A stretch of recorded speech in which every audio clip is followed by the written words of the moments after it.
परमात्मानं मानम्य मुमुक्षु स्वात्मसंविदे इष्टोपदेशमाचष्टे स्वशक्त्या सादरस्फुटम् यस्य स्वयं स्वभावाप्ति प्रभावे कृष्णकर्मणः तस्मै संज्ञानरूपाय नमोस्तु परमात्मने परम ब्रह्म परमात्मा पूर्ण ज्ञान घन वंदो परमानंद कर्म विभाग पूज्य पाद मुनिराज को नमन करूं मन लाग स्वात्म संपदा के टीका करूं बना प्रगटा सहज स्वभाव निज हुए कर्म हरिना ज्ञान रूप परमात्मा को प्रणमो मिले प्रकट ज्ञान रूप परमात्मा को प्रणमो मिले प्रकट।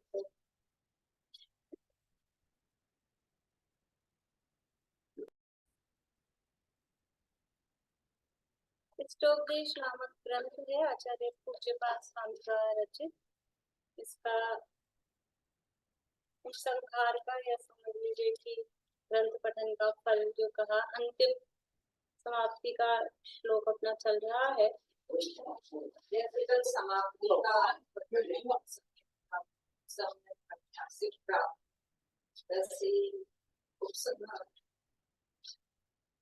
उपसंहार तो उप का तो मतलब होता है समीप में नजदीक से, और संहार का मतलब उसका संक्षेप करना, मतलब ऐसा एग्जैक्ट तो नहीं संहार का मुझे पता।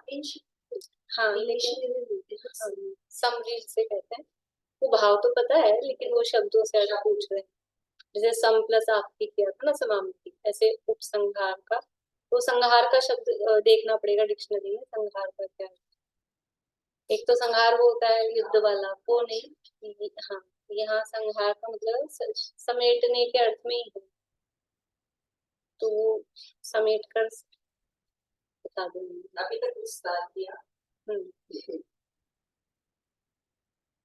मतलब जो बात कहना चाह रहे, मतलब जिसके लिए प्रकरण यानी जो भी बात की उसको वापस से कहना है। उपसंहार से न्याय में जो उपसंहार होता है ना, उपनय और निगमन अपन ने पढ़े थे, ध्यान होता आपको निशान द्रव्य संग्रह में 5 अंग उसके पढ़े थे अपन ने। प्रतिज्ञा हेतु उदाहरण उपनय और निगमन 5 पढ़े थे। द्रव्य न्याय। हाँ तो उपनय मतलब जैसे सर्वज्ञता की सिद्धि। हाँ हाँ तो जैसे कहा कि जहाँ जहाँ अग्नि है, जहाँ जहाँ धुआं है वहां वहां अग्नि, तो ये एक व्याप्ति है। अब हमको सिद्ध करना है इस पर्वत पर अग्नि है, ये सिद्ध करना है। तो फिर इसके लिए क्या कहते हैं, किसी ने कहा कि इस पर्वत पर अग्नि है, तो क्यों है? क्योंकि धुआं दिखाई दे रहा है, ये हेतु हो गया। और फिर उसके लिए अब उदाहरण देते हैं कि भाई जैसे रसोई घर में धुआं होता है तो वहां अग्नि होती है, ये उदाहरण हो गया। अब लास्ट में उपनय और निगमन क्या है, वो उपसंहार कि चूंकि इस पर्वत पर धुआं है तो ये हमने उस जो हेतु था, जो हमारा साधन था, उस साधन को हमने समराइज किया कि चूंकि इस पर्वत पर धुआं है इसलिए इस पर्वत पर अग्नि है, क्योंकि नियम ये है कि जहां जहां धुआं होता है वहां वहां अग्नि होती है। ये तो मतलब शॉर्ट है, मतलब अपन जो भी कह रहे हैं, जो बात पहले हम सिद्ध, जैसे एग्जाम में नहीं होता है सिद्ध कीजिए कोई भी प्रश्न देकर। हाँ, तो बीच में सारा सिद्ध करते हैं, फिर लास्ट में वही आंसर, वो उपसंहार कि अब ये आंसर बना, उसी बात को फिर से कहना। ऐसे विस्तृत हो जाती है, आप बोले तो क्या। तो यहाँ अपना अंतिम प्रकरण इसका चल रहा था। एक बार श्लोक और पद्यानुवाद का पाठ करके फिर टीका का जो लास्ट प्रकरण बचा है वो चालू करते हैं। पेज नंबर 114 पे है श्लोक, 51 नंबर का श्लोक है। मिल गया आपको? मिल गया 114 इष्टोपदेशमिति सम्यग्धीत्य धीमा मानापमान समतां स्वमताद्वितन्य मुक्ताग्रहो विनिवसन् सजने वनेवा मुक्तिश्रियं निरुपमामुपयाति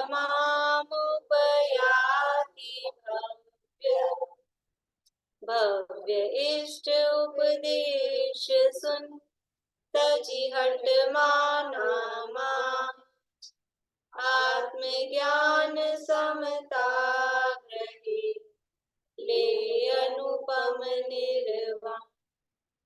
इस प्रकार सम्यक प्रकार से यानी इष्टोपदेश का अच्छी तरह से अभ्यास करके बुद्धिशाली भव्य अपने आत्मज्ञान से मान अपमान में समता का विस्तार करके आग्रह छोड़कर नगर में अथवा वन में निवास करता हुआ उपमा रहित मुक्ति रूपी लक्ष्मी को प्राप्त करता है। यहाँ आग्रह छोड़कर बात की, आग्रह छोड़कर मतलब हाँ, आग्रह का अर्थ क्या है? मिथ्या, जो विपरीत अभिनिवेश है उसको यहाँ आग्रह कहा। सम्यक दृष्टि आग्रह ही होता है क्या? आग्रह तो मिथ्यात्व में ही है। आग्रह को हम एकांत भी कह सकते हैं, मिथ्या हटाग्रह जिसे बोलते हैं ना, मिथ्या एकांत, वो आग्रह है। सम्यक दृष्टि तो अनेकांतवादी है, वो आग्रह उसको होता ही नहीं, विपरीत अभिप्राय, उसी का नाम आग्रह यहाँ पे कह रहे हैं। मुक्ति लक्ष्मी के लिए क्या विशेषण दिया? जिसके आग्रह नहीं होता उसको बोलते हैं पक्षपाती। हाँ, निष्पक्ष या पक्षपाती। मुक्तिश्री, मुक्तिश्री और मोक्ष के लिए, मुक्ति के लिए, मुक्तिश्री तो मुक्ति है ही, वो क्या क्या विशेषण दिए? मोक्ष लक्ष्मी को श्री दिया है, उपमा रहित, उपमा रहित, उपमा रहित, ये मुक्ति कैसी है? निरुपमा, उपमा से रहित। तो ये कल अपनी टीका की चर्चा हुई थी कि इस प्रकार जो इष्टोपदेश, इष्ट उपदेश यानी सुखी होने का उपाय, इष्टोपदेश का मतलब क्या है? सुखी होने का उपाय। और मोक्ष मार्ग प्रकाशक का मतलब क्या है? वो भी सुखी होने का ही उपाय है। मोक्ष मतलब सुख, मुक्ति, मुक्ति मतलब सुख, उसका जो उपाय है वो इष्टोपदेश है।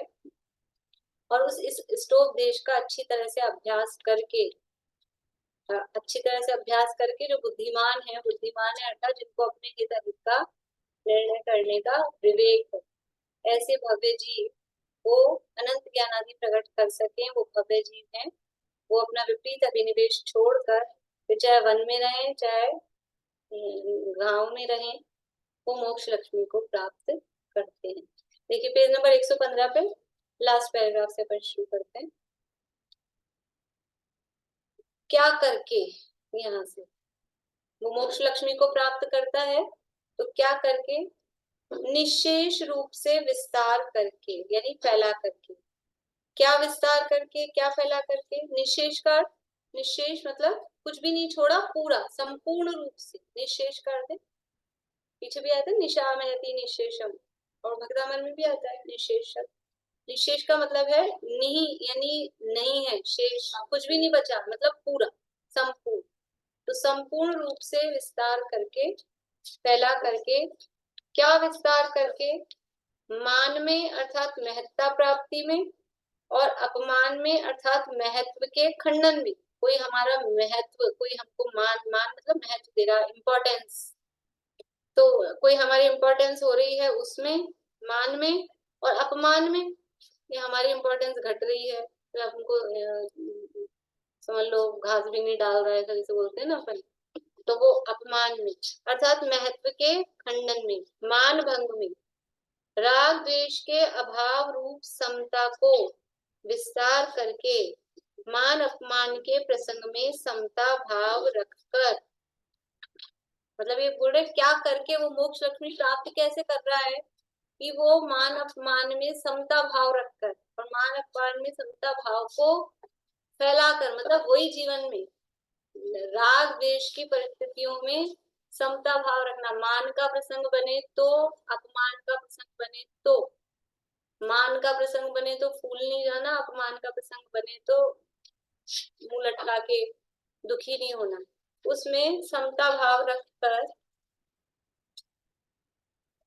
किस कारण से वो समता भाव कैसे रख पाएगा, समता भाव जो रख रहा है कैसे रखा जाएगा, कल अपन ने बात की थी कि कषायों से नहीं, तो कह रहे स्वमत से, स्वमत मतलब अर्थात स्टोव देश का अध्ययन और चिंतन से उत्पन्न हुए आत्मज्ञान से, स्वमत मतलब अपना मत, और अपना मत क्या है, अपना जो है, अपना क्या है, अपना ज्ञान स्वभाव, अपने आत्मा का जो स्वभाव है वो स्वमत है, स्वमत का मतलब ये जैन मत और ये बौद्ध आदि ये परमत वो वाला मत नहीं, यहाँ मत का मतलब है अपना जो स्वभाव है, अपना जो स्वरूप है, उसके आधार से स्वमत से, अर्थात स्टोव देश का अध्ययन और चिंतन से उत्पन्न हुए आत्मज्ञान से मान अपमान के प्रसंग में समता भाव रखकर मुक्ति लक्ष्मी को प्राप्त करता है।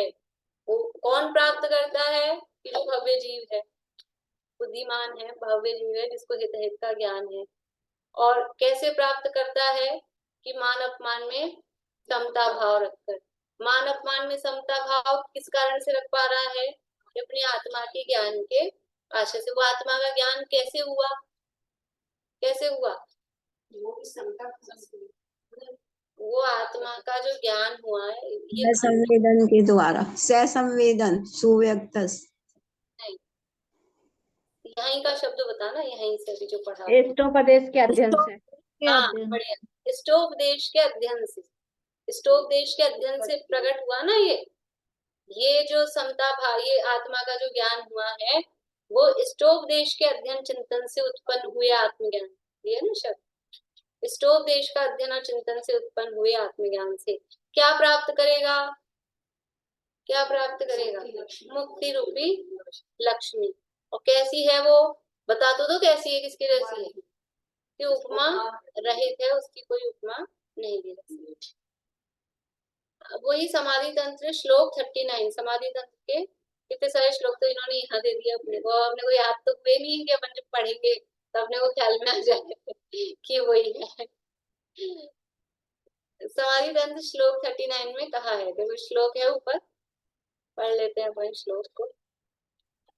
यदा मोहात् प्रजायेते रागद्वेषो तपस्विनः तदेव भावयेत् स्वस्थमात्मानं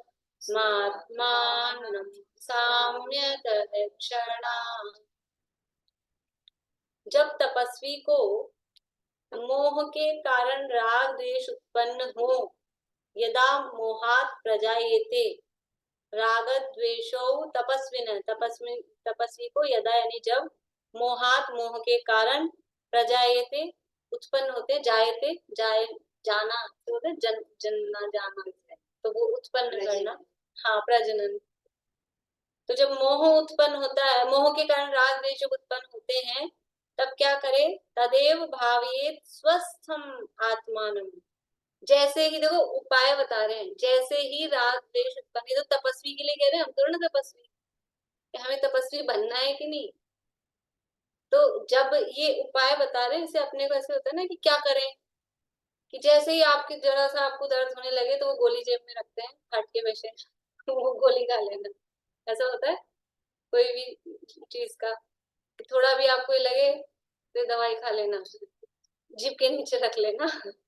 तो ऐसे ये जैसे ही मोह के कारण राग द्वेष उत्पन्न होने लगे तो कौन सी दवाई जीभ के नीचे रख लेना। तो ये कह रहे हैं आज देखो हिंदी में पढ़ लेते हैं।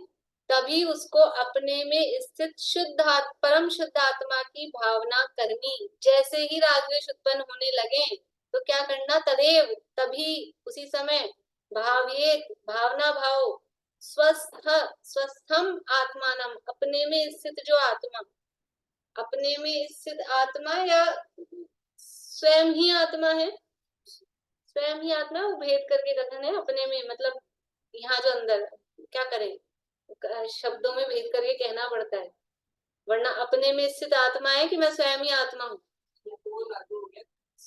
हाँ, स्वयं ही आत्मा हूँ, लेकिन अब बताने के लिए समझाने के लिए अपने में जो अंदर यही है जो मैं हूँ, ऐसा अपने में स्थित आत्मा की भावना करना चाहिए, जिससे क्षण भर में क्या होगा, साम्यतः सब शमन हो जाएंगे। जो राग द्वेष उत्पन्न हुए हैं ये शमित हो जाएंगे, ठंडे पड़ जाएंगे। जैसे ही ऐसा होता है ना, कभी कभी अपन छौकन लगाते हैं, तो छौकन लगाते हैं, छोटा कोई बर्तन ले लिया तो फिर क्या होता है, वो घी तेज गर्म हो गया तो भभक जाता है। अब भभक जाता है तो क्या करें, आंटी बता रही। जैसे ही अगर लगा कि भभक गया तो पानी मत डालना, ढक दो। ढक दो तो ढकने से क्या होगा, शमित हो जाएगा, वो शमित हो जाएगा। तो जैसे ही ये राग द्वेष उत्पन्न हुए, ये आग भपकी ना, तो क्या करो कि वो ढक दो, आत्मा के अपने स्वरूप के अवलंबन से उसको ढक दो। आ गया अपने आप ही, लेडीज के वही काम रहते हैं ना, एकदम से याद आ गया। तो उसको ढक देते हैं, तो ढकने से क्या होता है, तुरंत ही शमित हो जाते हैं, वो ठंडा पड़ जाता है, बैठ जाता है वो एकदम से। हाँ, ऑक्सीजन नहीं मिलती है। कभी कभी ऐसा होता है, कोई चीज उफन रही हो तो उसमें भी अपने को सिजोना है, वो उफन रही है तो क्या करना है, एक आध छींटे लगा दो। छींटे लगा देते हैं तो क्या होता है, शमित, हाँ शमित हो जाता है। तो कौन से छींटे लगाने हैं, कि ये अपने आत्मा के स्वरूप की, इसलिए मतलब बार बार में देव दर्शन करने के लिए कितनी बार कहा जाता है, कि 3 बार देव दर्शन करो। क्योंकि दिन भर घर गृहस्थी में रहते हैं तो राग देश के रहते हैं, तो भगवान के पास जाते हैं तो छींटे पड़ते हैं। गुरुदेव बोलते हैं 2-4 कलाक 2-4 घंटे स्वाध्याय, क्यों स्वाध्याय 10 मिनट कर लिया, सुबह सुबह मंदिर में आए, नियम है, और पढ़ लिया उसी समय तो बस ठीक है ना। फिर बाकी पूरा दिन क्या करो, आराम से, कि पूरा दिन आराम से नहीं है, वो हराम हराम है, वहां घर गृहस्थी में राग देश यही चलते रहेंगे। तो थोड़ी थोड़ी देर में आओ और फिर छींटे लगाओ। ये जिनवाणी के माध्यम से, जिनेंद्र भगवान के माध्यम से, गुरुओं के उपदेश के माध्यम से ये छींटे लगाओ। और ये तो अपन बाहर ही कह रहे हैं, वो तो कह रहे हैं आत्मा के आश्रय से, अपने आत्मा की भावना। और ये जो देवशास गुरु हैं, ये भी आत्मा की ही बात बताएंगे ना, आत्मा तक ही पहुंचाएंगे। इसलिए वो आत्मा की भावना करनी चाहिए, आत्मा के अंदर घुस जाना चाहिए, छुप जाना चाहिए। कछुए को कोई भी खतरा लगता है बाहर में तो क्या करता है, हाथ सिकोड़े, पांव सिकोड़े और सिकोड़ा गाल, छुप जाता है अपने अंदर। तो ये बाहर में राग द्वेष जो उत्पन्न हो रहे हैं, ये खतरा है। अगर वो भभक गया, घी हमने गरम किया छौकन के लिए और फिर नहीं ढको, फिर क्या होगा, और बढ़ जाएगा, और बढ़ जाएगा। वो इतनी सी जो चिंगारियां वो लगी है, वो पता नहीं कैसा रूप ले गलत कर दिया कुछ तो। असली गैस का जमाना तो ज्यादा वही गैस है, वही बिजली है, वही सब इलेक्ट्रिक है, सारी चीजें हैं। तो कितना बड़ा हादसा हो सकता है। तो यदि राग द्वेष उत्पन्न हो रहे हैं, थोड़े में ही यदि इनको शमित नहीं किया, तो ये समझ लो बारूद की लाइन बिछी हुई है सब जगह। घर गृहस्थी क्या है, घर गृहस्थी क्या है, बारूद का ढेर है, पूरी पूरी लाइन बिछी हुई है। जरा सी गलती हुई और कब विस्फोट हो जाता है पता नहीं चलता है। तो यदि ये आत्मज्ञान का, ये जिनवाणी का, देवशास्त्र गुरु का, स्वाध्याय का बल नहीं हो तो विस्फोट ही विस्फोट है, क्या है घर में, और क्या, विस्फोट ही विस्फोट होते हैं फिर। तो जब तपस्वी को, ये तो चलो बाहर की बात है, तो अकेले तपस्वी को कह रहे हैं, अकेला व्यक्ति भी हो तो भी राग द्वेष तो उत्पन्न होते हैं ना। और राग द्वेष उत्पन्न होते हैं जब तक मोह है। अगर मोह है तो राग द्वेष उत्पन्न होंगे ही होंगे। कोई पर पदार्थ, पर वस्तु उन राग उत्पन्न कराती है ना द्वेष उत्पन्न कराती है। राग द्वेष का मूल कारण क्या है? राग द्वेष का मतलब क्या है? एक शब्द में बोलेंगे तो राग द्वेष को एक शब्द में, कसाय, बढ़िया, कषाय। सबका सही जवाब आ रहा था, लिपसिंग दिख रही थी मुझे। राग द्वेष मतलब कषाय। अब कषाय उत्पन्न क्यों होती है? मिथ्यात्व के कारण। पहला शब्द क्या है? मिथ्यात्व, मोह। तो ये राग द्वेष उत्पन्न हो रहे मोह के कारण। जब तक मोह है तो राग द्वेष को उत्पन्न होने से कोई रोक नहीं सकता, कितना ही उसको छुपा लो, दबा लो, लेकिन वो अंदर में तो राग द्वेष उत्पन्न होते ही है। तो राग द्वेष जब तक उत्पन्न होंगे तो फिर अब क्या उपाय है कि ये मोह को शमित करना, ये उपाय है। और मोह शमित कैसे होगा? असली उपाय तो है वो जड़। राग द्वेष को मिटाने की जड़ क्या है? एक पहले आते थे धवल जी, कोई उदाहरण देते थे। जैसे प्रवचन चल रहा है हॉल में, बच्चे शैतानी मचा रहे हैं, बार बार में फिर कोई व्यवस्था बना के बच्चों को बाहर भगाता है, फिर वो 2 मिनट बाद फिर आ जाते हैं, फिर शैतानी मचाते हैं, डिस्टर्ब करते हैं। तो क्या करें कि ये तो बच्चे तो है, ये कषाय है। और ये कषाय कब तक, ये राग द्वेष कब तक उछलेंगे, कब तक शैतानी मचाएंगे? कि जब तक ये मिथ्यात्व की मम्मी अंदर बैठी है ना, तब तक ये राग द्वेष के बच्चे ये उछल कूद करेंगे ही करेंगे। तो फिर क्या करो कि इनकी मम्मी को बाहर भेजो, मिथ्यात्व को निकालो। और मिथ्यात्व को निकालने के बाद तुरंत ही राग द्वेष खत्म हो जाएंगे क्या? कि नहीं, वो बच्चों, मान लो मम्मी को बाहर भेज दिया, बच्चे को पता नहीं था मम्मी बाहर गई, तो वो आएगा एक आध बार, अपनी मम्मी को ढूंढने तो आएगा ना। तो मिथ्यात्व के जाने के बाद भी कुछ समय तक राग द्वेष दिखाई दे सकते हैं, देते ही हैं। हाँ, वो चारित्र मोह है। सम्यक दृष्टि ज्ञानी 4वें गुण स्थान वर्ती हो, 5वें गुण स्थान वर्ती हो, 6ठे 7वें गुण स्थान वर्ती हो, 10वें गुण स्थान तक तरतमता रूप से कम कम होती है, लेकिन वो रहती है।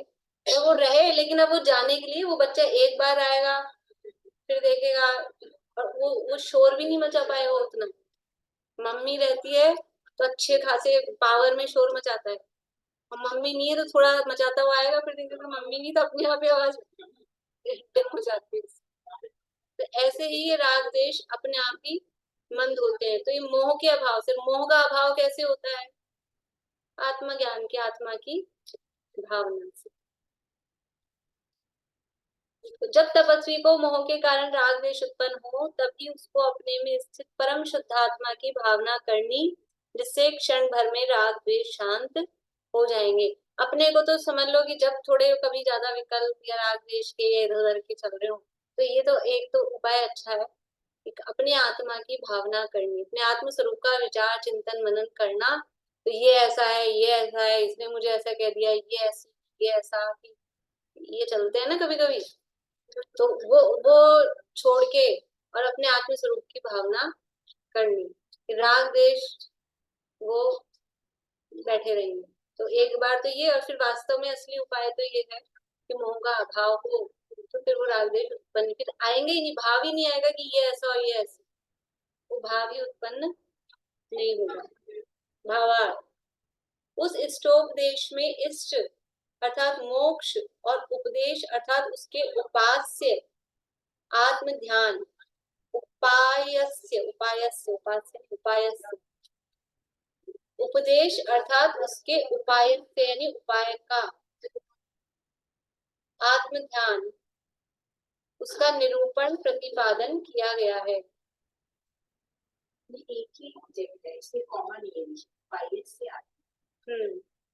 अर्थात उसके उपाय से आत्म ध्यान, उसके लिए उसके उपाय की, हाँ, उपाय स्वरूप होना चाहिए। उपाय से मतलब उपाय का से यानी का वाला अर्थ नहीं आ रहा, उपाय स्वरूप आत्म ध्यान, उपदेश अर्थात उसके उपाय स्वरूप आत्म ध्यान उसका निरूपण प्रतिपादन किया गया है। ग्राम अथवा वन में बसता हुआ जो भव्य जीव इस इष्टोपदेश का व्यवहार निश्चय द्वारा सम्यक प्रकार से अध्ययन चिंतन करके हिताहित का विवेक करता है तथा बाह्य पदार्थों में ममत्व का त्याग करके मान अपमान के प्रसंग में समता भाव रखता है, वह इष्टोपदेश के अध्ययन चिंतन से प्राप्त किए गए आत्मज्ञान द्वारा अनुपम मोक्ष सुख को प्राप्त करता है।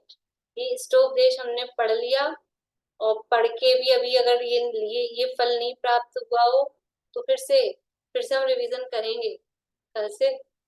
तो कम से कम अब इस लक्ष्य से कि यदि हम इसको अच्छे से पढ़ेंगे, चिंतन मनन अध्ययन इसका करेंगे तो फिर वो आत्मज्ञान प्राप्त होगा और फिर अनुपम मोक्ष की प्राप्ति होगी। इति इष्टोपदेश टीका। अब टीका कर्तु प्रशस्ति, जो टीकाकार है कौन है? टीकाकार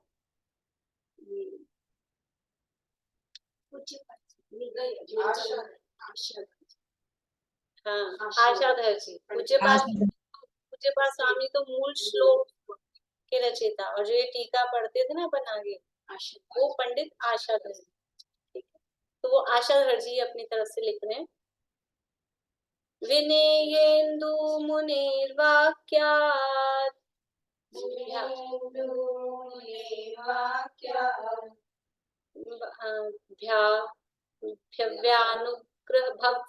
है। विनेयेन्द्रो मुनिर्वाक्यात् भव्यानुग्रह हेतुना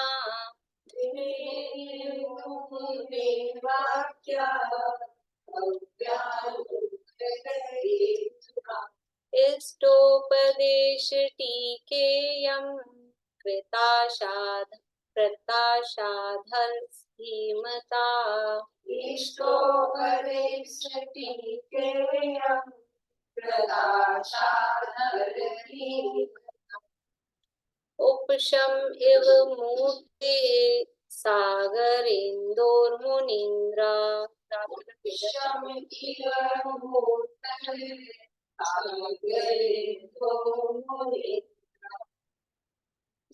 दजनी विनय चंद्रः सच्चकोरेक चंद्रः। दजनी विनय चंद्र सच्चकोरेक चंद्र।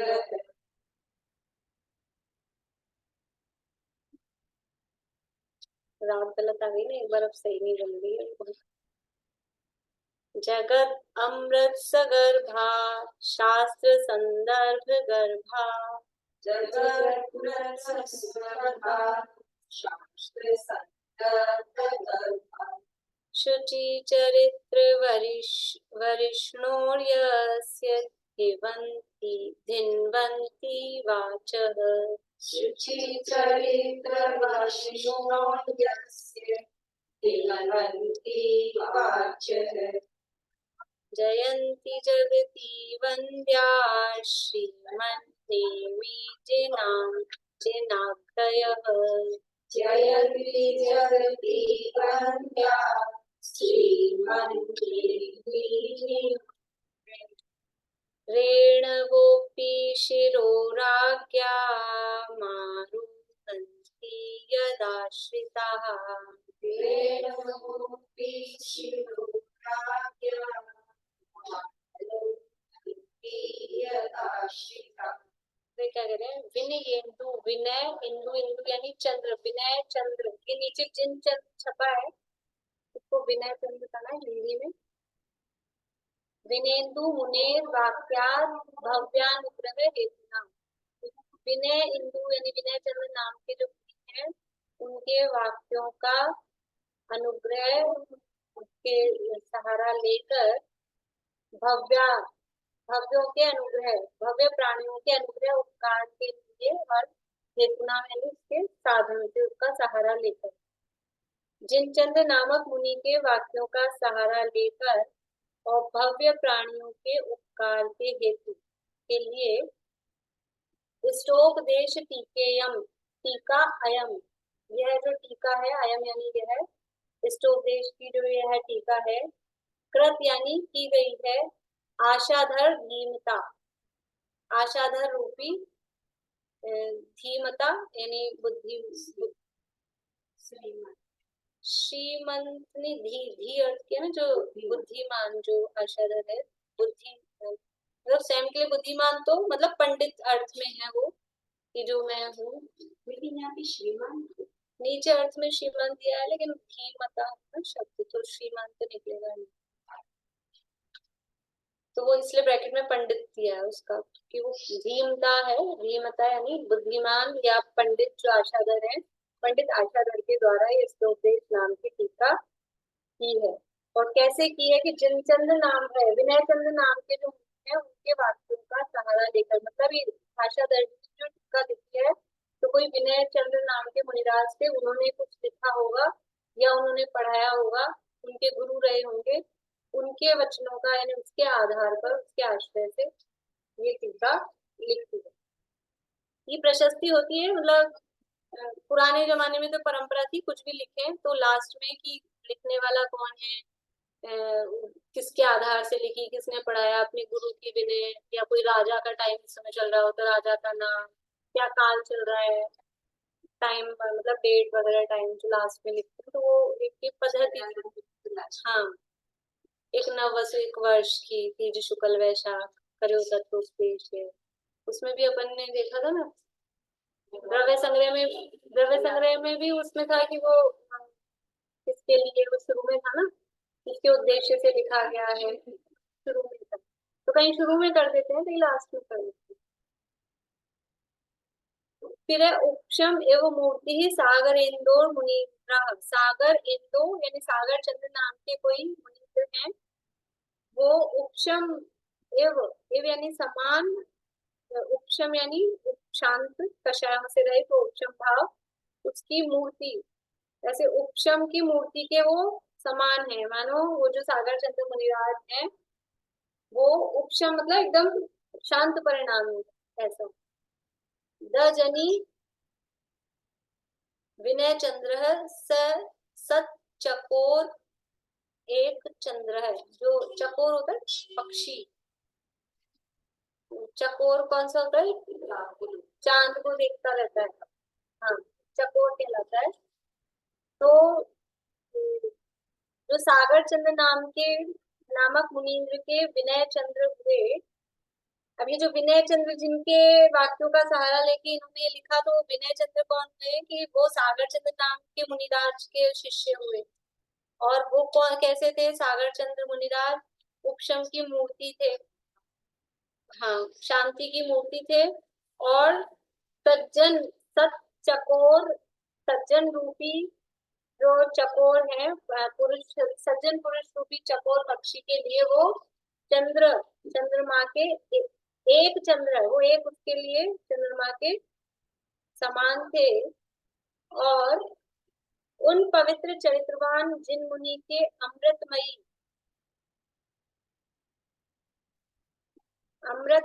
अनेक शास्त्रों के सार गर्भित वचन जगत को तृप्त करते हैं, प्रसन्न करते हैं।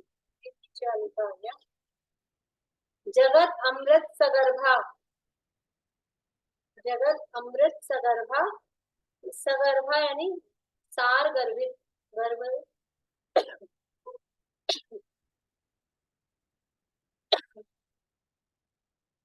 शास्त्र संदर्भ गर्भा, शास्त्रों के संदर्भ से जो सहित है, संदर्भ गर्भ सार गर्भित है, और जगत रूपी यानी जगत जन जो है, उन जगत जनों के लिए अमृत के समान है।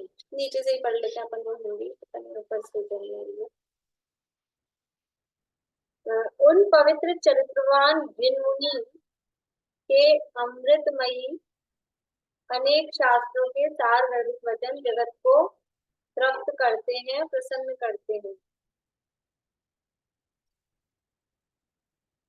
सुचि चरित्र बारिश, ये पवित्र चरित्रवान वरी वरिष्णोए,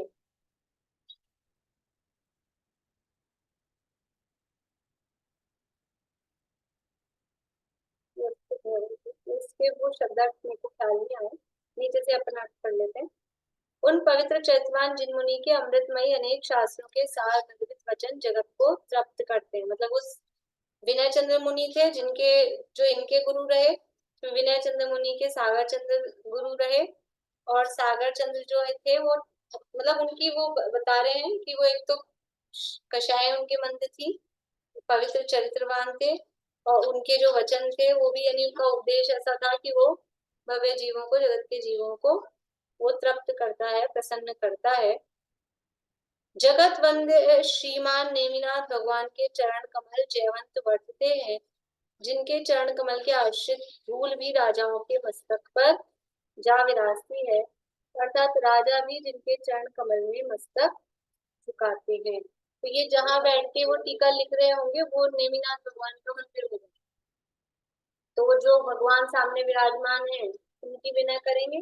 तो नेमिनाथ, जैसे हम यहाँ पर कोई भी बात करेंगे तो सिमंदर भगवान को याद करते हैं, तो जो जहाँ बैठ के जो काम कर रहा होता है तो वहां पे जो भगवान होते हैं उनकी विनय करते हैं। तो नेमिनाथ भगवान के चरण कमल जयवंत हैं कि जिनके रेणु रेणवः अपि, जिनके चरण भी शिरोर सिर पे राज्ञाम आरोहती, राजा उनको उनके चरणों को भी अपने मस्तक पर धारण करते हैं, यानी उनके चरणों की धूल राजाओं के मस्तक पर जा विराजती, मतलब उनको राजा भी नमस्कार करते हैं। इस तरह से ये इति श्री पूज्यपाद स्वामी विरचित स्तोपदेश समाप्तः। इस तरह से ये स्तोपदेश ग्रंथ और उसकी पंडित आशा दर्जी की टीका यहाँ अपनी संपन्न हुई है। और थोड़ा सा अभी आज ट्यूजडे हुआ है ना, कल मंडे का ट्यूजडे, तो अभी 3-4 दिन तो अपन रिविजन करते ही हैं। 3-4 दिन में जितना दिन लगेंगे उतना ही वैसा भी अपन करते हैं।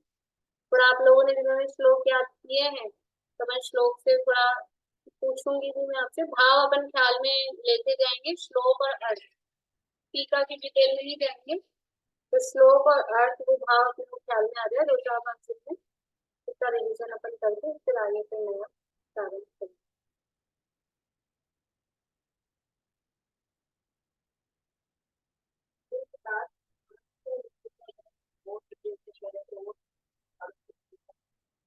कौन सा वापस से मतलब टीका सहित पढ़ेंगे, देख लेंगे। अभी पर रिवीजन चालू करते हैं, फिर जहाँ आएगी डिटेल में आते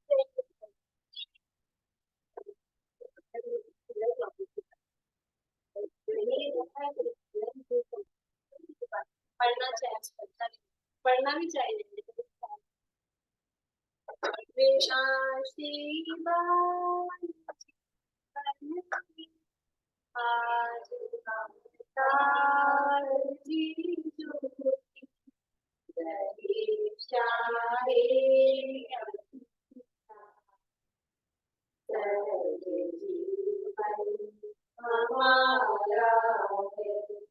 नहीं परवाह जग की, नहीं है चाह शिव पद की, अहो परिपूर्ण निष्कलंक निर्मल जीवन हमारा है, अहो चैतन्य सहज जीवन हमारा है, आदि अनंत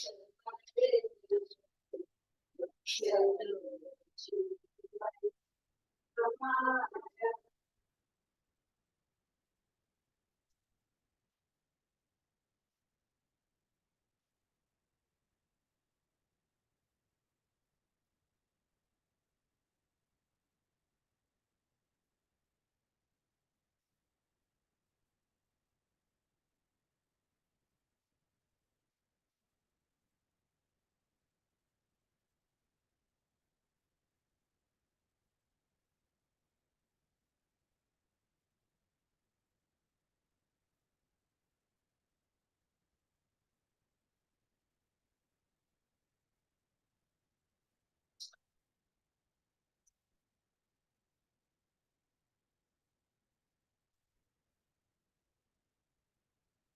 जगदाश्रम शिवानी माता की जय।